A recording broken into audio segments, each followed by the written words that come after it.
LeBron is out. And that would normally be a downer. And it is a downer. It is. But it's a little more intriguing than typically when he's out because they're actually playing good basketball without him.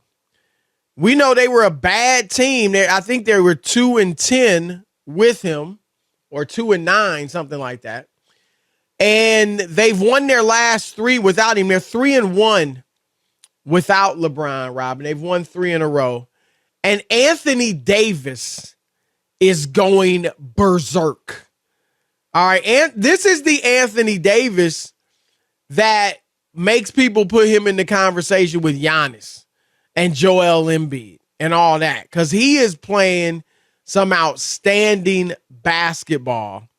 Rob G, give me his numbers in these last 3 games. I think it's something like 36, 17, 35 points and 17 boards or something like that over the last 3 games. See if you can get those exact numbers for me.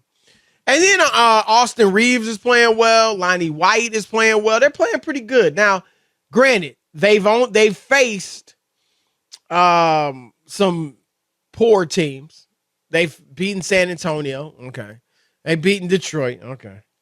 And they beat Brooklyn as Brooklyn's kind of, was getting it together, right. Trip. And so, I mean, West Coast trip, you're not winning them all. So I don't know that they've had a great win yet, but obviously tonight would be big if they could beat Phoenix. I mean, I'm not even thinking about saying they're better without LeBron, so don't get me wrong. I'm not going there. I just want to explore why they seem to be playing so well without him and how does that impact the way when he does come back, how you use him or anything like that. Do you have a strong feeling, Rob, on why? I mean, it's only 4 games, but none of it matters. When LeBron gets back, it's business as usual.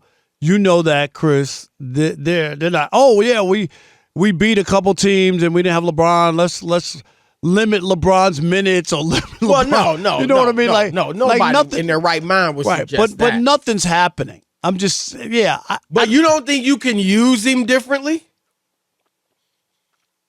No. I think it's AD and his mindset, Chris, not anything LeBron's doing. It's about AD's mindset.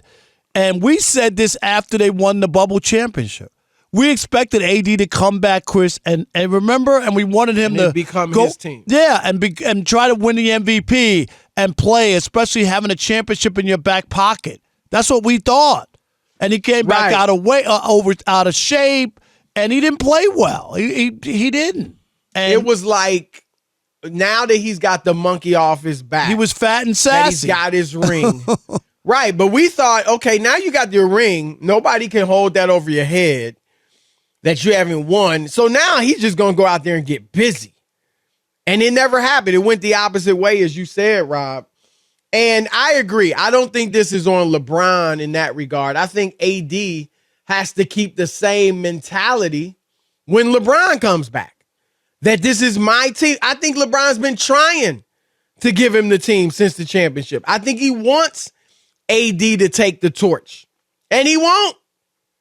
And so he has got to play the same way. What I will say about LeBron is that, and he has not been nearly as ball dominant over the last few years as he was for most of his career.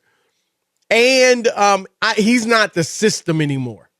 Okay. But I do think they just need to somehow, if LeBron's going to get his 24 points-ish, no matter what. So I think when he gets back, they got to keep going through AD, and LeBron will get his numbers off of AD. And if he can do that as a number 2 guy, I think that makes the Lakers stronger. And the other thing is the other guys can't take a back seat. I think, Rob, a few things. One, LeBron is such a huge figure in not only the NBA, the sports world. Right. And and he earned that. He made that, like he earned it. He developed that because he was so good and he's been so successful. But Rob, when you even in his 20th year, what are the questions surrounding the Lakers? What are people complaining about with the Lakers when LeBron's there. They're wasting LeBron's 20th year. They got to get LeBron more help. They got to get him another ring. Like, it becomes all about LeBron. And I'm not even saying his doing, but that's the atmosphere around the team, and that can be deflating to other players. Absolutely. When it's all about, it can be that way. It drains everybody else, that everything revolves around him. And we really don't matter. And if you're Anthony Davis, like this is LeBron's thing. He gets caught up in it too. Yeah, the Kareem thing is coming and everything is about him. He averaged 30 points a year last year, whatever. Like it's all about LeBron. That's all the conversation and dialogue. So, Chris, I can see where you could get caught up in that and lose your focus. Right. And I think that was fine when he was at his best. He was younger. And he could carry a team. But now they're not going to be the best team they can be if that's kind of the atmosphere. And that's why I think some of these guys are playing better, because that's been taken away for the time being. And it's just go out and just play ball, And so they have to see if they can find a way. And it's hard because it is all about LeBron. I mean, whether it's about trying to get him another championship or not, the storylines are going to revolve around LeBron James, right? You said it. The Kareem thing is getting close. It's the elephant in the room, Chris. That soon is going to be bigger and louder the closer he gets. Yep. And depending on what happens. And the other thing, too, is, and you said it, Chris, it's not, you still got to put up the numbers, you got to play. But I want to see AD against some of the better teams. Phoenix tonight. Don't have a stinker tonight. DeAndre Ayton, right. I want to see that. Don't you want to see that? Yep. I do. Yep. No, I agree. And what else? Stay healthy. Yeah. I mean, those are the two things we like to see, but we know it's in them. Chris, we've seen it. Yeah. Rob, I'm looking at their schedule. Man, they got a strange. I don't know if I probably have. I covered the league so long. Friday, so they got Phoenix tonight. Friday, they're at San Antonio. I remember I mentioned the Spurs. Saturday, guess where they are? Where? At San Antonio. Really? Yeah. I don't know if I've ever seen anything. Have you ever seen that? No, that's crazy. Back-to-backs in the same city like that?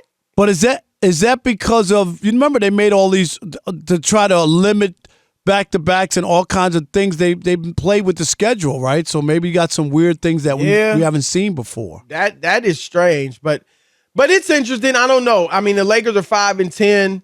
Will they be able to get back into forget the playoff hunt at this point, the play-in hunt, and make this an interesting season? But Rob, always, no matter how well they're playing, always there's going to be the question of, okay, even now, is AD going to stay healthy? Right. And then after that, who else? Is LeBron going to stay healthy? We talk about all the time. When you talk about both of those players and you talk about the Lakers, you can't mention them, Chris, without saying it. LeBron, This is not hate or whatever. He's been hurt 3 to 4 years, and now he's hurt, right? Right. That's called age. That's called Father Time. Right. Could LeBron go out there once every 2 or 3 weeks and drop 30? Sure. But can you do it for 70 games? Right. That's the challenge now when you get older. And so he's facing it just like all the other greats have at some point in their career. All right.